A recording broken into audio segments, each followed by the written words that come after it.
Welcome everyone. My name is Marlena Yang. My pronouns are she, her, hers, and I'm a career counselor in CLA Career Services. Today I'll be moderating one of our employer virtual chats on the topic of your experience as a first generation college student. So first generation college students are students who are the first in their immediate family to graduate from college.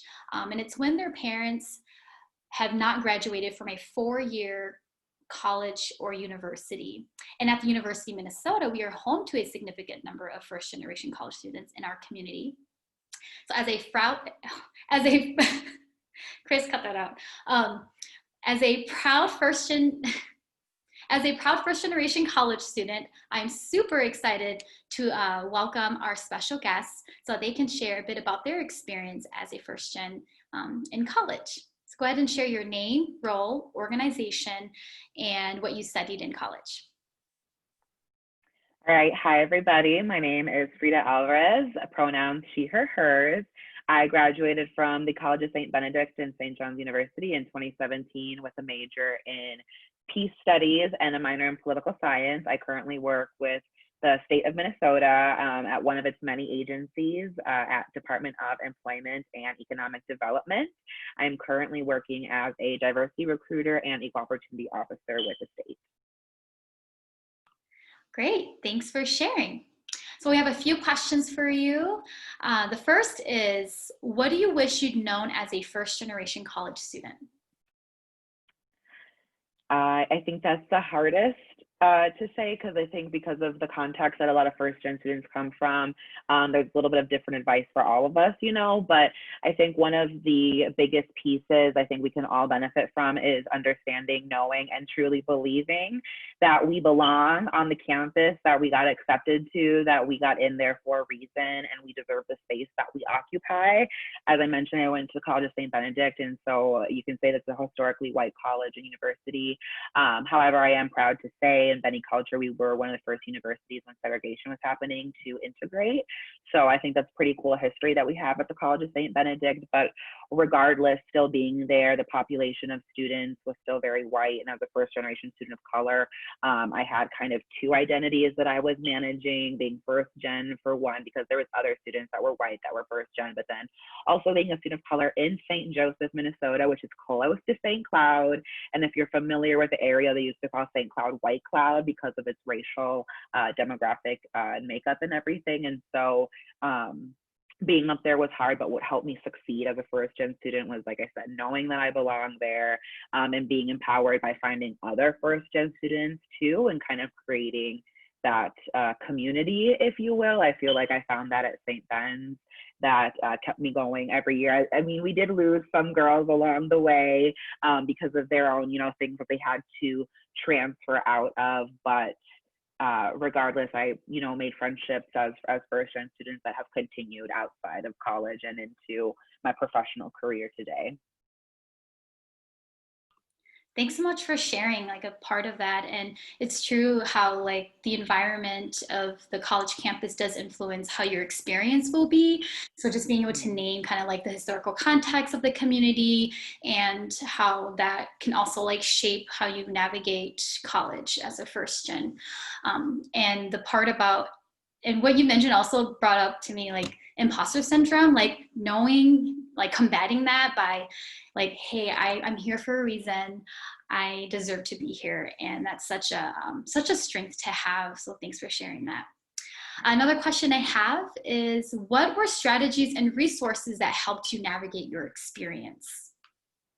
So again, like I mentioned, just want to reiterate, really being able to find a community in your peers was super helpful. So finding other BIPOC women at St. Ben's that were kind of also first gen, or just other BIPOC women in general as well. And like I said, I really formed that community that helped me stay at St. Ben's where I could vent, find some support, and then also having professors as well that I could trust and reach out to as allies. I went through a really hard time my senior year to where I was looking for housing. Eventually I figured it out, but I came to one of my professors and I was like, I don't know what to do. And they offered me to be able to stay with with them. So I love the benefit of being at a small university. So I know the U. I remember applying and everything, and I wanted to go to the U because I had some family members that went.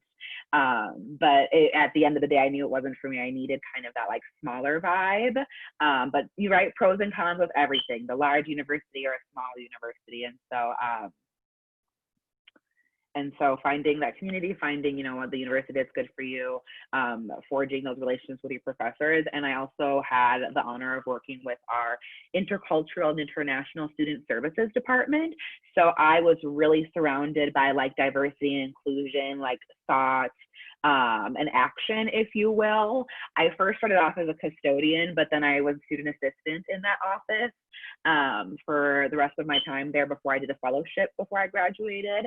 And so being there really helped me find that community, and then building community with not just diverse American students of color, but like international students and stuff too, and how they fit into the diversity at St. Ben's when I went to college and stuff like that. And so yeah, that's kind of what had helped me go through it. And even in my professional life as well, having that identity and talking to, other professionals, young professionals that are in their few, new years of career development too. It's kind of nice to have something to anchor on as well, to like bond with people. Yeah, community is such an important thing to have to create that sense of belonging for yourself. So knowing what you need to help you succeed. Awesome. All right. So how can students talk about their first generation identity during career conversations? So that could be during, say, during networking events, such as career fairs. Any advice and strategies on how to do that? Yeah. So when talking about being a first gen student, I think when you bring that up, you have to bring it up with confidence. Like, you're not going to say, yeah, I'm a first gen student. Like, I'm a first gen student. And you like, there's a difference, right? Like, you can still say it confidently, but when you say it like with, when you say it with your chest, if you will, it resonates with folks, and they see that you're about to say something powerful with that. And I think being a first gen student, like for me, it has been innovation, to be able to be creative and think outside of the box, to be able to have that support and really know what it's like to work for what I have had to get in life. I'm a first gen student, but if you would have told me in high school that I would have gotten to, at the beginning of high school, that I would have gotten to college, I wouldn't have believed you. If you told me at the beginning of college I would have gotten my master's degree, I wouldn't have believed you. If you told me that while I was getting a master's degree that I'd be able to become a successful first gen homeowner as well, I wouldn't have believed you. And so like I've been saying, community has been so important, having people that support you and empower you and encourage you to be yourself and to like live authentically. I feel like that's how I've gotten to where I am today as well. Sorry, can you repeat the question one more time too? I feel like I sort of get off topic. No, you did. No, you got it. It's just like really being able to like claim that identity proudly, and how that, what skills were developed during that identity. So no, you answered it. Okay, good. Yeah, just for me, that's how it worked. And it's just so hard sometimes. I'm like, yes, I want to give you this like cookie cutter example of like what you need to do, but it's like sometimes it's not that easy. Sometimes it's, making the networks and just maybe knowing someone that can give you that like helping hand when you need it, or to, just to really be there. I mean, that's like, I keep saying community, and it's just so important, because that's how I think we really get to where we want to, and how we can show folks like, hey, there's this whole first gen community, and we have all these other identities that influence how we perceive, see, and work in the world, as well. And so that there is diversity in just the identity of being a first gen student too. Yeah, you hit on a lot of like the intersection of identities. Yeah, it's so important for me to always bring that up. It's important, and I think, and I'm glad that you are bringing this up, because it's, a big part of who we are and how we show up authentically in the workspace, Right. in all spaces that we navigate. Right, exactly. And I mean, you kind of like already answered the next question, but if you have anything else that you would like to add on, what makes you proud about being first gen? If there's anything Yeah. you would like to add. Anything else to add? Oh my gosh, no, just like I said, I mean, if I travel back, and like I said, if you would have told me where I would have been in each of these increments, I would have never believed you.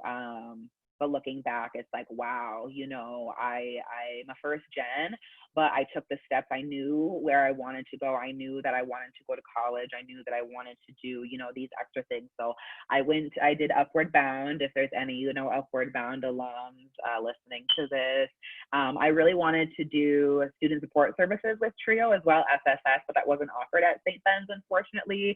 I remember doing like a little survey for it, and then unfortunately nothing ever happened from it. But if I could have been able to, or like if I would have been able to find a graduate program too, I know TRIO has another one. But really that foundation in high school for me, having Upward Bound there, really helped me. And even though I kind of struggled a little bit in college, like I don't think I really applied for scholarships in college except one that I knew about, and I fortunately was able to get it every year. And then afterwards in grad school, I was lucky enough to also have befriended someone who was another first gen graduate student too, and so it was cool to have someone like that's going through it already, and to really be there for you. So like even if you're first gen, you can lean on other first gens to help you too. You build, like, again, you build that community. Yeah, that sphere of influence. That was something that I Mm-hmm. learned in college too, how so much of that matters and influences your decisions and everything that comes with navigating life. Yep. Great, thank you. Love the confidence and the proudness of that. I'm a TRIO student support services alum. Woo. Yes, and that really helped me. I mean, I didn't have to pay for like my college applications when I was transferring because I started out at a community college. Okay. I participated in the TRIO program as a community college student. And I mean, really, yeah, I really learned how to advocate for myself. Mm-hmm. Otherwise, I was like, no one else is going to do it for me. So I hear you Right. when as you share your experience as well. It definitely resonates with me too. And I know that it will resonate with other first generation college students who are listening to this conversation. All right. A couple more questions here. So do you have any advice for students who will be attending the career fair this fall for the first time? And this year, our fair is actually virtual, which is a new space to kind of like maneuver. And any tips you have about experiencing the fair virtually? So I actually have to be honest too. I haven't done a virtual career fair yet, so I don't even know what to expect myself as a recruiter. But I think a general rule of thumb for like career events, virtual or in person, is follow up is always super important. And so when I would do like the in person ones, like asking people for their business cards, and then if you write yourself a little note, like what day you met them and then where you met them at. So like, for example, I'll be at the like POC career fair. So if we were to meet there and I'm like, yeah, connect with me on LinkedIn or send me an email, you can say, hey, my name is so-and-so. I met you at the POC career fair on date, whatever. I just wanted to follow up on some positions. I'm looking for entry, like introducing yourself. And so the follow-up, I think, is really key, and then continuing to build that relationship, even if it's just like checking in once a month or something, but just being intentional about building that rapport with a recruiter. Especially, I'll advocate for the state. So especially if you were to, for example, pursue, a closer relationship with me and learn about positions with state and stuff, I'm connected to other recruiters. So state of Minnesota is a really huge department that has over 100 agencies you can apply at. And so each agency, right, has its own mission and vision, values and goals to support Minnesotans, if you will. And so getting connected with me or any other state recruiter kind of gets you in the door to learn about other opportunities with other recruiters. And so you really expand your network by learning and building a relationship with one recruiter, and who can pass you on to other recruiters as appropriate or as like your interests change. And even if you have friends too, you help, you help us and we help you, because you help us build our potential applicant pool, and we help you by giving you that entry level experience of what you are looking at. Unfortunately, right now, the state has a hiring freeze, and so only some agencies are hiring, but all agencies are not doing internships or student worker positions for the foreseeable future. Some folks, it's until 2022. Some agencies, it's until 2021. So I believe the state will keep everybody updated as needed, but there is just mostly hiring for just, like the regular full-time or part-time kind of positions right now too. That's good to know. I mean, you answered one of my questions. I was going to ask if there are any current opportunities right now with your organization. It sounds like it's on pause. And so that's good to know. Well, on the topic of the fair, another question is, how can students talk about their first gen identity during career conversations?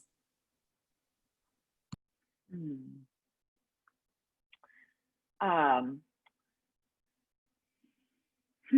to talk about your first gen identity in a career conversation. I guess you don't just throw it out there, right? I mean, unless it's part of your elevator pitch, it could totally be a part of your elevator pitch, which go to your career services center if you need help with an elevator pitch, right?